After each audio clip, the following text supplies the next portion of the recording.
Cedo la palabra al maestro Luis Heraclio Sierra. Bien, buenas noches. Gracias, Iván, por la presentación.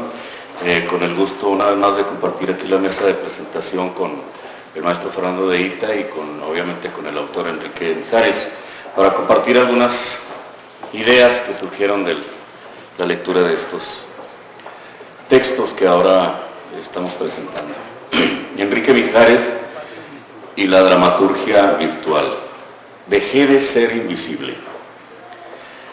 Escribo estas líneas con el mismo dolor de siempre. Los signos se transforman poco a poco en un mundo cada vez más grande y desconocido. Las posibilidades aumentan y al mismo tiempo disminuyen porque todo está dicho. Pero falta tanto por decir. La creatividad revolotea por encima de mí, me despeina los cabellos, juguetea con mi cabeza, coquetea conmigo y después desaparece. La angustia se abre camino y con descaro se apodera del recinto. Siento su presencia a mis espaldas, percibo su aliento y la descubro cuando se acerca para mirar sobre mi hombro. En vano trato de evadirla, ya se ha instalado y se involucra con todos mis sentidos. Presiento su ánimo burlón, su sonrisa socarrona, hiriente. Su intención de sabotear todos mis proyectos contiene múltiples variantes, distracciones, olvidos, ánimos deshechos y sobre todo dudas, muchas dudas. El tiempo avanza y la angustia echa mano de todos sus recursos. Ignoro la sorpresa que me tiene de parada. Tal vez en esta ocasión logre vencerme, pero yo sigo escribiendo. La aventura da comienzo. La lucha se plantea de nuevo en terrenos conocidos y condiciones similares, y he de resistir hasta que mi amiga, la creatividad, esa coqueta irreverente, incorregible, que dicho sea de paso me abandona con frecuencia, regrese aunque sea un tantito para borrar de una vez por todas la angustiosa experiencia de enfrentarse a una hoja en blanco. Para Marco Antonio de la Parra, dramaturgo chileno, la creatividad y la angustia van siempre de la mano, y apunta: cada línea me cuesta un mundo, lo que siento es indefectiblemente angustia. Una angustia sorda, permanente, como un dolorcillo pequeño e irritante que no me deja concentrarme.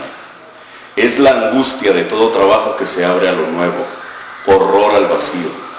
Ese vacío que es necesario tolerar. Creatividad puesta en marcha por sobre su compañera de siempre, la angustia. Fin de la cita. Escribir es un atrevimiento, una osadía. Es una aventura que se planea a medias en donde todos los riesgos corren por cuenta propia. Se expresan opiniones, ideas que quizá otros ya hayan dicho, se narran situaciones, vivencias propias o ajenas, y se espera que alguien se asome al texto con benevolencia. Se escribe cuando hay algo que decir, y como todo el mundo tiene algo que decir, suponemos que todo el mundo escribe. Se experimenta, se juega con palabras, se escribe una frase y se relee para concluir reescribiéndola. Se atormenta a los amigos más cercanos y a los familiares con copias y copias de lo escrito, y se mantiene la duda de siempre, la pregunta obligada: ¿te gustó? Pobre de aquel que se atreva a decir que no. Hasta aquí el ejercicio todavía queda en familia, no trasciende, no hay más opiniones. La crítica es bien intencionada y para bien o para mal se continúa escribiendo. No hay marcha atrás. El grupo de lectores aumenta porque hay que buscar otras opiniones, y cuando llega la publicación, que todos buscamos, desde luego, surge de nuevo la angustia.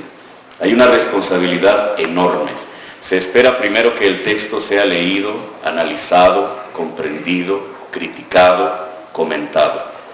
La angustia es tal que no se reconoce lo escrito como propio, pero ahí está, es una realidad inamovible. El problema es más grande cuando se escribe un texto dramático. Está hecho para ser representado, y ¿por qué no, como dice Marco Antonio de la Parra, transmitir la angustia a los espectadores? Ahora se espera la representación, pero viene de nuevo acompañada por la angustia. Todos son mis hijos, diría Emilio Carballido, unos feos y otros bonitos, unos que llaman la atención y han tenido éxito, y otros que nunca han sido tomados en cuenta, no han sido representados, pero los quiero por igual porque todos son mis hijos. Visto desde afuera y con frialdad, participar en un taller de dramaturgia impartido por Enrique Mijares es como escribir en cueros. Equivale a desnudarse frente a un público con o sin justificación en el escenario. es asumir el papel de conejillo de indias en la representación y aceptar ser cuestionado constantemente a través de los personajes. En el ejercicio de la escritura, los personajes más osados con timidez se asoman al espacio vacío, a la hoja en blanco. Buscan su lugar y aceptan ser diseccionados bajo la estricta mirada de Mijares, que pese a su intención de pasar desapercibido en este proceso creativo, su malévola presencia convierte el proceso en un ejercicio que, aunque no se pretenda, resulta divertido. Hablo nada más por mi experiencia e incluyo el comentario de Enrique en el volumen 24 de Teatro de Frontera, Dramaturgia de Chihuahua. Asistí con el ánimo de involucrarme, dice Enrique, en el proceso creativo de varios autores regionales y la verdad es que lo disfruté a cabalidad. Aprendí cuanto pude. Aproveché la oportunidad que me dieron los 9 participantes de compartir con ellos ese arrobo que generalmente se da en la intimidad individual y que aquí toleró mi presencia, una presencia que yo intenté hacer pasar desapercibida, pero que no perdió su carácter de espionaje, de testimonio incómodo, de interlocución obligada, pero finalmente, al cabo de 2 semanas en la modalidad de sesiones directas, personalizadas, hacer eclosión en los 10 textos espléndidos que se presentan a la consideración de los lectores en este volumen. Fin de la cita. Después de asistir a múltiples representaciones en la llamada provincia mexicana, en diferentes muestras municipales, regionales e incluso nacionales, el ojo crítico de Enrique Mijares se ocupa de analizar la dramaturgia del norte, porque encuentra en la forma de escribir y de representar algo distinto, algo que ha dejado de lado la manera tradicional de concebir el teatro. Y le llama la atención este teatro que se acerca al público de una manera más acorde con la realidad de su entorno. A partir de ahí se convierte en un viajero incansable que ya ha visitado en primera instancia toda la región norte del país con el ánimo de conocer de cerca a los hacedores de provincia, de su provincia porque del norte también es él, de Durango, su tierra natal. Surge en él la necesidad, el interés por dar a conocer los textos que se producen en la zona y a través de su colección Teatro de Frontera publica el material de los autores y hacedores de teatro con el afán de que sea conocido en foros, coloquios y congresos nacionales e internacionales. Sin embargo, su ambición va más allá y decide aceptar la invitación por parte de diferentes instituciones de cultura para ofrecer talleres de dramaturgia que permitan adentrarse un poco más en el conocimiento de la propuesta de Mijares, surgida del trabajo de investigación de más de 20 años y que él mismo denomina realismo virtual. Por lo tanto, el taller se denomina dramaturgia virtual, taller que se desarrolla en 2 semanas con atención personalizada y cuya condición es que los productos terminados en dicho taller se vean favorecidos con la publicación. Para explicar la naturaleza del taller, recurro a las palabras de Enrique Mijares.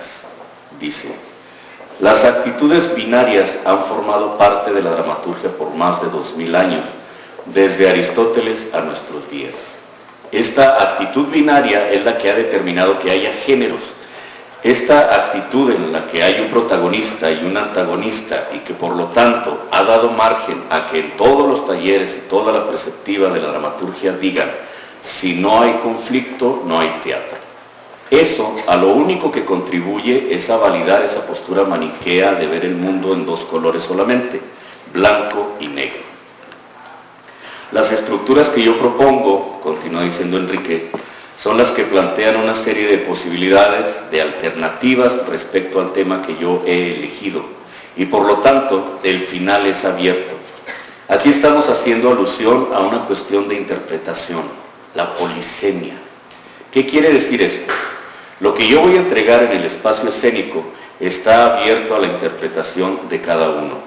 No les digo lo que creo desde mi torre de marfil de autor dictador, sino que está abierto, no hacia todos los rumbos, sino hacia todas las opciones que yo estoy dando.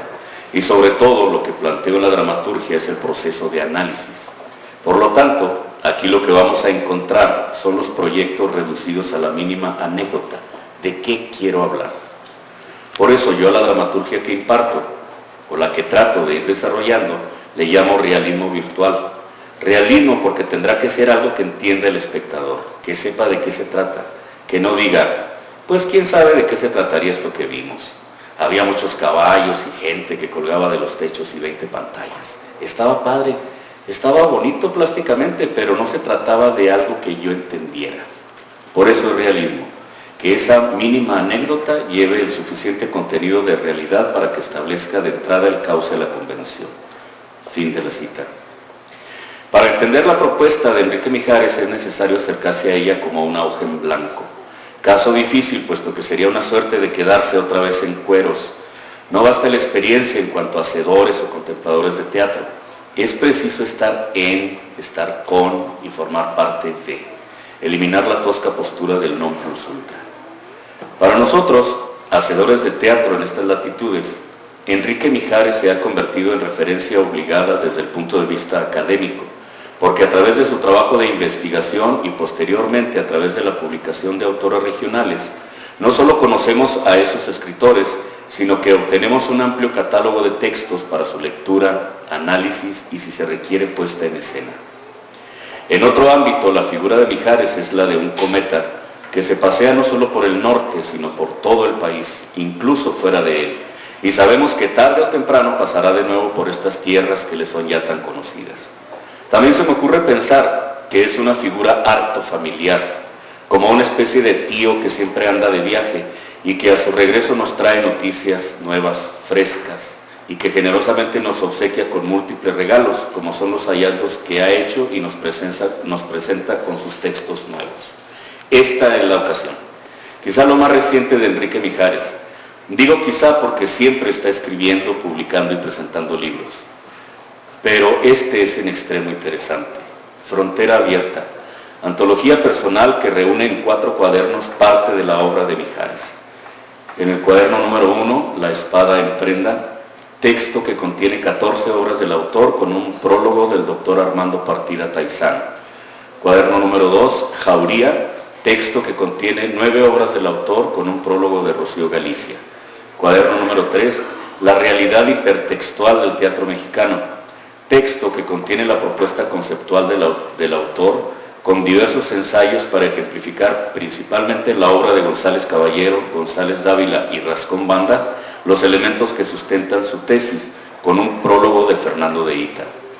Cuaderno número 4, El taller de teatro Espacio Vacío, anecdotario del autor desde sus inicios en el mundo del teatro, su estancia en el DF y su viaje y permanencia en Europa, y finalmente su afincamiento en su alma mater, la Universidad Juárez del estado de Durango.